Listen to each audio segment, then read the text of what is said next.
ಶಿವಣ್ಣ ಅಂಕಿದಾಗ thank you so much election ಬಿಸಿಲು ಬಂದಿದ್ದಕ್ಕೆ. ಶಿವಣ್ಣವ್ರು ಹೇಳ್ದಂಗೆ ಬಡವರ ಆಸ್ಕರಲ್ಲೂ ಬಂದು ನಮ್ಗೆ ಬ್ಲೆಸ್ ಮಾಡಿದರು, ಸಿನಿಮಾ ಸೂಪರ್ ಹಿಟ್ ಆಗಿತ್ತು. ಸೊ ಫಾದರ್ ಕೂಡ ಬಂದಿದ್ದಾರೆ. ಐ ಥಿಂಕ್ ಶಿವಣ್ಣ ಗೀತಕ್ಕ ನಮಗೆ ಲಕ್ ಫ್ಯಾಕ್ಟರ್, ಆ ಲಕ್ ಇಲ್ಲೂ ಕ್ಯಾರಿ ಆಗಲಿ ಅಂತ ನಾನು ಕೇಳ್ಕೊತೀನಿ.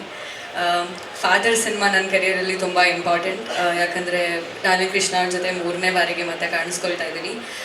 ನನಗೆ ಸಿನಿಮಾ ನರೇಟ್ ಮಾಡಿದಾಗ್ಲೂ ಅಷ್ಟೇ ಒಂದು 3-4 ದಿನ ಆ ಕತೆ ತುಂಬ ಕಾಡ್ತಾ ಇತ್ತು. ಆ್ಯಂಡ್ ತುಂಬಾ ಖುಷಿ ಆಯಿತು, ಒಂದು ಸ್ಯಾಟಿಸ್ಫ್ಯಾಕ್ಷನ್ ಸಿಕ್ತು. ಫೈನಲಿ ಒಂದು ಒಳ್ಳೆ ಸಿನಿಮಾ ಸಿಕ್ತು, ಒಂದು ಒಳ್ಳೆ ಸ್ಕ್ರಿಪ್ಟ್ ಸಿಕ್ತು ಅಂತ.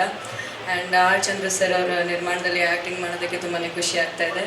ಆ್ಯಂಡ್ ರಾಜಮೋಹನ್ ಸರ್ ತುಂಬ ಚೆನ್ನಾಗಿ ನರೇಟ್ ಮಾಡಿದ್ರು. Thank you. K P Srikanth sir ಕೂಡ ಸಜೆಸ್ಟ್ ಮಾಡೋದಕ್ಕೆ. ಆ್ಯಂಡ್ ಕೃಷ್ಣ ಅವರು ನನಗೆ ಕತೆ ಕೇಳಿದಾಗ ಕಾಲ್ ಮಾಡಿ ಹೇಳಿದ್ರು, ಇಲ್ಲ ಈ ಕತೆ ಕೇಳ್ದಾಗಿಂದ ನೀನು ಸೂಟ್ ಆಗ್ತೀಯಾ ಅಂತ ಅನಿಸ್ತಾ ಇದೆ ಅಂತ. ಸೊ ಮೇನ್ ಫ್ಯಾಕ್ಟರ್ ನನಗೆ ಮತ್ತೆ ಸಿನಿಮಾ ಒಪ್ಕೊಳ್ಳೋಕ್ಕೆ ಕೃಷ್ಣ ಮಿಲನ್ ಅವರು ಕತೆ ಹೇಳಿ ಕತೆ ಕೇಳು ತುಂಬ ಸೂಟ್ ಆಗುತ್ತೆ ಅಂತ ಹೇಳಿದ್ರು. ಸೊ ಅವರು ಕತೆ ಕೇಳಿದಾಗ ನನಗೆ ಅರ್ಥ ಆಯಿತು ಏನಕ್ಕೆ ಅವರಷ್ಟು ಹೇಳಿದ್ರು ಅಂತ. So thank you so much ಒಂದು ಆಪರ್ಚುನಿಟಿಗೆ. ಖಂಡಿತ ನಿಮ್ಮೆಲ್ರಿಗೂ ಸಿನಿಮಾ ಇಷ್ಟ ಆಗುತ್ತೆ. ಜಾಸ್ತಿ ಕ್ಯಾರೆಕ್ಟರ್ ರಿವೀಲ್ ಮಾಡೋಂಗಿಲ್ಲ ಅಂತ ಹೇಳಿದ್ರು, ಬಟ್ ಕೃಷ್ಣ ಅವ್ರ ಪೇರಾಗಿ ಕಾಣಿಸ್ಕೊಳ್ತಾ ಇದ್ದೀನಿ ಅಷ್ಟೇ ಹೇಳೋಕ್ಕಾಗೋದು. ಸೊ ಥ್ಯಾಂಕ್ ಯು ಮೀಡಿಯಾದವ್ರಿಗೆ, ಥ್ಯಾಂಕ್ ಯು ಸೋ ಮಚ್.